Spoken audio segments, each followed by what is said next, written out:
and welcome to a special edition of Washington Talk on the U.S. presidential election. I'm Eun-jung Cho. Former President Donald Trump and Vice President Kamala Harris have starkly different views on foreign policy. With former senior U.S. officials, we'll discuss the two candidates' Indo-Pacific policy platforms and what we can expect from each administration.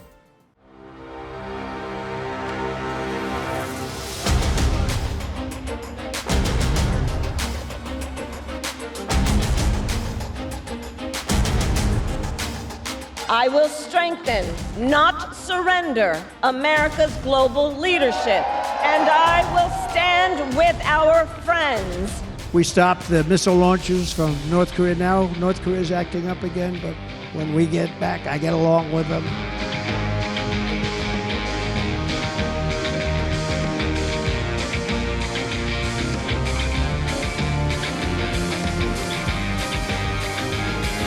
뒤로는 몰래 러시아에 용병을 보내고 앞으로는 우리의 안보를 직접 겨누고 있는 것입니다.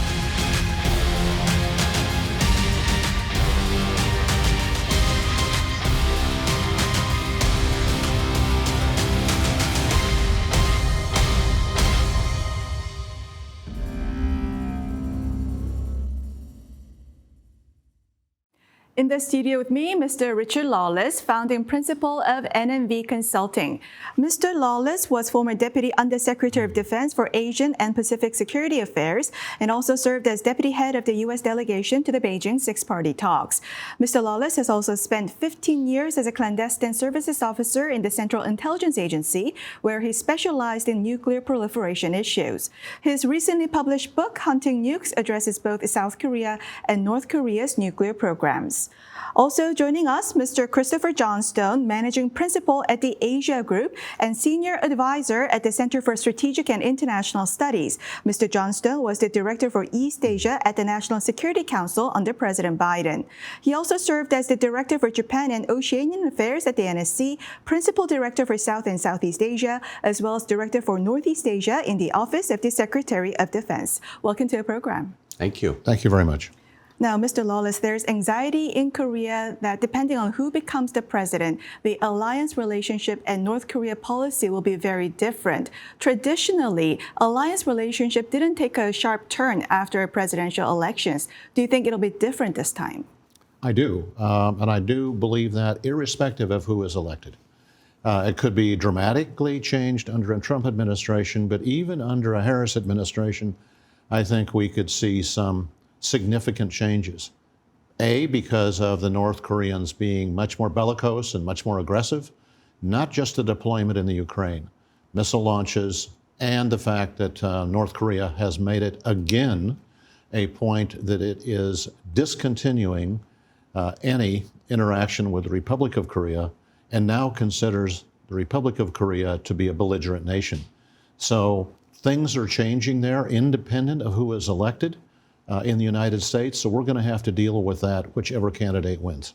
Mr. Johnstone, whether the Republicans or the Democrats win, both candidates will put America's interest first. Should Korea or U.S.'s Asian allies expect America to be completely different after the elections? There will be some differences, of course. I mean, as you said, all countries put their own interests first. And there are some things about which, in a big picture sense, Vice President Harris and former President Trump agree. Right? There is a broad bipartisan consensus on the need to focus American foreign policy on the competition with China. You can close your eyes in a room in Washington and not be able to tell the difference between Democrats and Republicans on the China question, for example. But there's also no question that President Trump would bring a singular and distinctive approach to the alliance relationship. On the one hand, you can expect that he would be supportive of making military equipment, high-end military equipment available to South Korea, but we can also anticipate, I think, a much more transactional approach to the relationship, and frankly, a focus on burden sharing and ensuring that our allies do more for their own defense. Mr. Lawless, during the campaign, former President Trump repeated many times that he's getting along with Kim Jong-un and cited his diplomacy with Kim Jong-un as one of his major foreign policy achievements. And both the 2024 Republican and Democratic Party platforms do not include denuclearizing North Korea as a goal. Do you think former President Trump will focus on managing the threat through direct contact with Kim Jong-un and put aside the goal of denuclearization? I think we've already put aside the goal of denuclearization. I mean, it may be the mantra still in some places in South Korea or among the American policy elites, but denuclearization is completely impractical because we know North Korea will never denuclearize completely. So yes, I think to respond to your question, President Trump will be inclined to find a way to deal directly with the North Koreans because he thinks he can. The key issue is going to be, who does he surround himself with? His Secretary of State, his Secretary of Defense, his national security team, and hopefully they're going to guide and channel him to do so in a way that is respectful to both the Republic of Korea and Japan. At this point, when there were decades of efforts put in to denuclearize North Korea, if Washington says that it is impractical to denuclearize North Korea, wouldn't South Koreans think of it as a betrayal?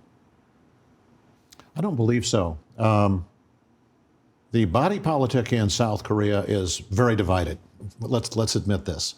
You have a very strong progressive leftist element in South Korean politics that is still looking for some way to accommodate itself to North Korea. If you talk to those people, they basically accept that North Korea, big brother in a sense, in a nuclear sense, is and will remain a nuclear weapon state and continue to deploy that capability and leverage that capability.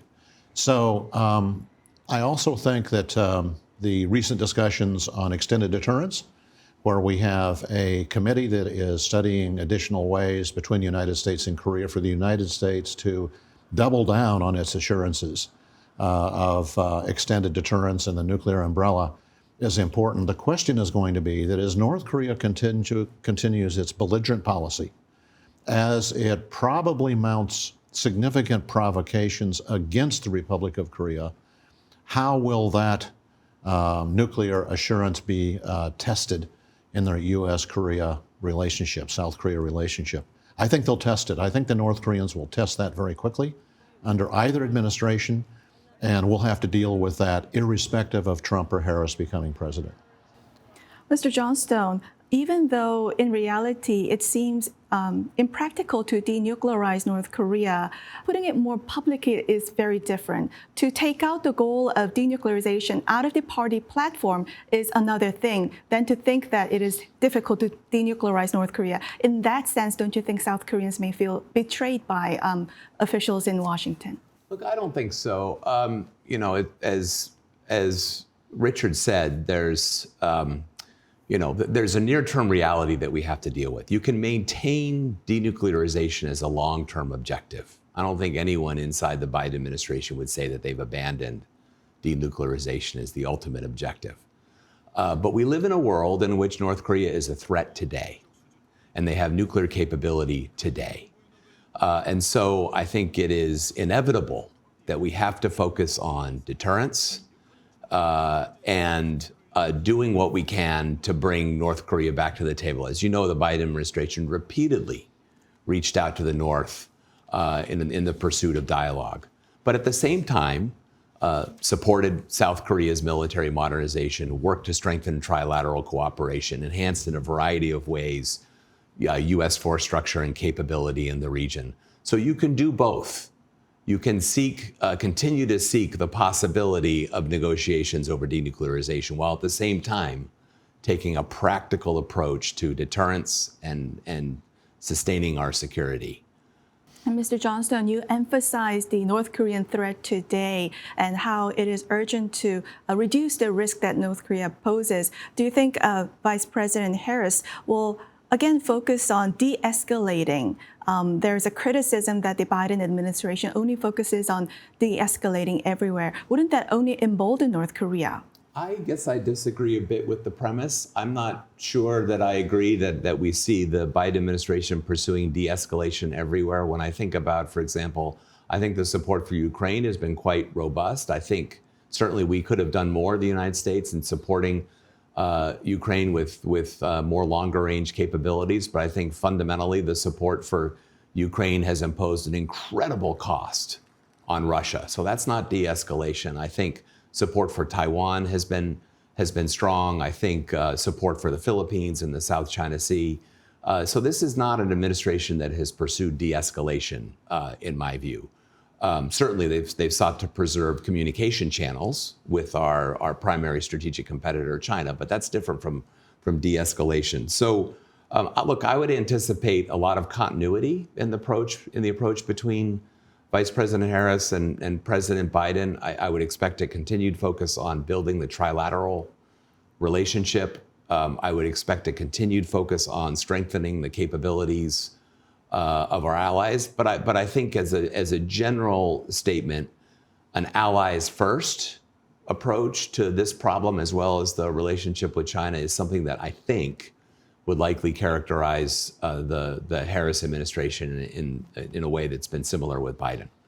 And Mr. Lawless, Mr. Johnstone says that he does not agree with the premise that the Biden administration and in the future Harris administration will focus on de-escalation everywhere. But isn't it true that when it comes to North Korea policy, bipartisanly, the focus is on risk reduction and not denuclearizing North Korea? Isn't that de-escalation? You know, I think the premise may be wrong. We in our toolbox only have certain things we can do vis-a-vis North Korea. And the North Koreans have a range of options, and they're very good at looking at their options and deciding what they want to do with them. Hence the missile launch, hence the presence in the Ukraine. So we have to be reactive. We have to also try to predict what the North Koreans are going to do in a worst-case scenario. But I don't think, if de-escalation happens, it will happen as a consequence. For example, in Trump administration, it'll only happen if President Trump believes he can get a good deal. And what he discovered, as Chris mentioned in Hanoi, was he couldn't get a good deal with the North Koreans. He had fundamentally misjudged the North Koreans' willingness to do something significant. And he's going to approach this, I think, this time very differently. Recognize they burned me once, and they're not going to burn me again, but he will try. And Mr. Johnson, Vice President Harris' repeated line was that she would not cozy up to tyrants and dictators like Kim Jong-un. What does this say about her future North Korea policy? And should we take this statement as a serious policy statement or something that she's just saying to contrast her from former President Trump? Yeah, look, as Richard said, you know, the American policy toolkit has only so many tools in it. And I think there's a pretty strong sense that we're using the tools that we have. Sanctions, an aggressive sanctions regime on North Korea, attempts to work through the UN. This is an area where I think, frankly, the unwillingness of China to cooperate in a robust way has sort of served to encourage North Korea and has served to help them build their capabilities. Deterrence on the Korean Peninsula, as I said, through strengthening alliance relationships. And Mr. Lawless, during the election campaign, former President Trump mentioned many times about the need for the allies in Europe and Asia to shoulder more defense burden. And specifically when it comes to South Korea, he said South Korea is a money machine. And if he was in the White House, they would pay $10 billion a year. That's around more than 9 times what South Korea is shouldering at this point. And most recently, the Biden administration agreed with South Korea on the special measures agreement that covers up to 2030. Is it only clear that if President Trump wins, that there's going to be a new negotiations over SMA? And wouldn't his transactional approach undermine the ongoing very strong trilateral cooperation with South Korea and Japan? I think Mr. Trump has made it clear that he expects much more from all of our allies. He's very frustrated with Germany, France, others in Europe and the NATO front. He probably and definitely believes that Japan and the Republic of Korea can do more. As Chris mentioned, I think Korea is probably at about 2.8% of GNP. for the defense budget, inclusive of the $1 billion a year that they provide currently under SMA. But the important thing is here, I do believe that there will be a request or a strong emphasis by the Trump administration very early on, if there is a Trump administration, to double down and require both the Republic of Korea and Japan to continue to significantly expand their defense expenditures. And that is, to me, reasonable. It may not be reasonable to the Korean body politic, either side of the equation there, but I think we should expect that. I've seen suggestions by the people advising him that it should go to 5%, or at least 3.5% of GDP. And probably we'll see something like that deployed very early on, and maybe that could impact the agreement that's just been signed for the next 5 years. There will be, however, other issues. There will be trade issues. There will be issues related to the ongoing crisis in the Ukraine. So the degree to which Republic of Korea as a whole, conducts its strategy regarding the Trump administration is very critical. Mm-hmm. And some people in South Korea are concerned about President Trump's approach to alliance, but while others say that if President Trump fuels security concern in South Korea, then that could create a good environment for South Korea to go nuclear. So President Trump's approach, do you think maybe it could backfire on the United States, that South Korea could use it as an opportunity to build its own nuclear weapons? You know, you use the word opportunity. I think it could come to a situation where the Republic of Korea feels insecure enough to make a very difficult and probably bad decision to explore a nuclear capability. We hope it doesn't come to that. And again, I look to the national security team that a President Trump, or for that matter, a President Harris, would surround themselves with, that would mitigate us causing that much problem in the alliance, that would drive or compel the Republic of Korea to opt for a nuclear weapons program. That program would not solve the problem of North Korea. We all know that. Yeah, just to build on Richard's points, which I fully agree with. You know, my former colleague at CSIS, Victor Cha, did a comprehensive study of this, of elite views in South Korea of the nuclear question. And basically the conclusion that he drew from this work was that the critical variable in South Korea is perception of the U.S. commitment. It's not so much the North Korean threat, it's the perception of the U.S. commitment. And as long as that commitment is seen as strong, the merits to the South Korea pursuing a nuclear weapons program are pretty small. But if that commitment is called into question, the calculation changes pretty dramatically, including decisions like withdrawing from the NPT and so on. I can't imagine that the prospect of multiple partners of the United States deciding they needed to pursue their own nuclear weapons program is a good thing for the U.S. It's not. And I think the team that President Trump would bring with him would understand that.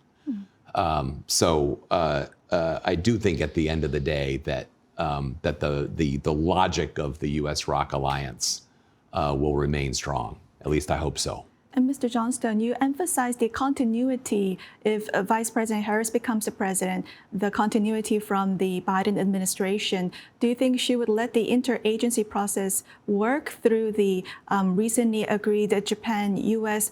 alliance modernization, and with South Korea, the SMA agreement? Would she let it play out and not shake it up? I think those initiatives, and by the way, I think President Trump would keep many of them going too, right? The logic of a closer U.S.-Japan command and control architecture, closer integration of our military operations. I think that's something that would have pretty strong bipartisan support. I do think the burden sharing questions will be much more central, both for Japan and South Korea, and not, just as Richard said, and frankly, understandably, you know, the Japanese in their own national security strategy in 2022 say that the security environment in East Asia is the most daunting that they've confronted since the end of World War II.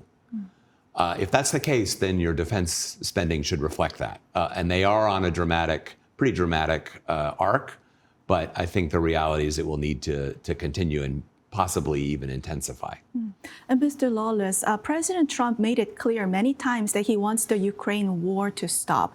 At this point of political transition in America, South Korea is hinting at providing lethal weapons to Ukraine. So if President Trump wins and he wants to stop the Ukraine war, and if South Korea had already got deeply involved and angered Russia, wouldn't that put South Korea in an awkward position? You know, it would, but South Korea is its own entity. South Korea, there's a quote, I don't know where it's from, is that serious nations do serious things. And it's time for the Republic of Korea to do serious things. And this even predates the fact that the North Koreans have now come to the Ukraine and become de facto co-belligerents in this war, which is what they are. I think serious nations do serious things, and the Republic of Korea could look, to me, at a two-phase strategy. They could say, we are going to provide a limited amount of lethal weapons. And to do that, they're going to have to do something that is tangible, that is real, and that is immediate. I have in mind that probably the most critical item that the Ukrainians need is what Korea has in great quantity, which is 155 millimeter propelled howitzers. They exist in the active Korean inventory, and they exist in the reserve inventory. Republic of Korea should announce tomorrow that they're sending 70 of them to the Ukraine. That's tangible. That's irrespective of Donald Trump or Kamala Harris. That's the Republic of Korea, as we say, standing tall. But the second thing is that would outlast a Trump imposition of a solution on the Ukraine is the Republic of Korea has another capability. The Ukraine has been devastated with its electrical infrastructure.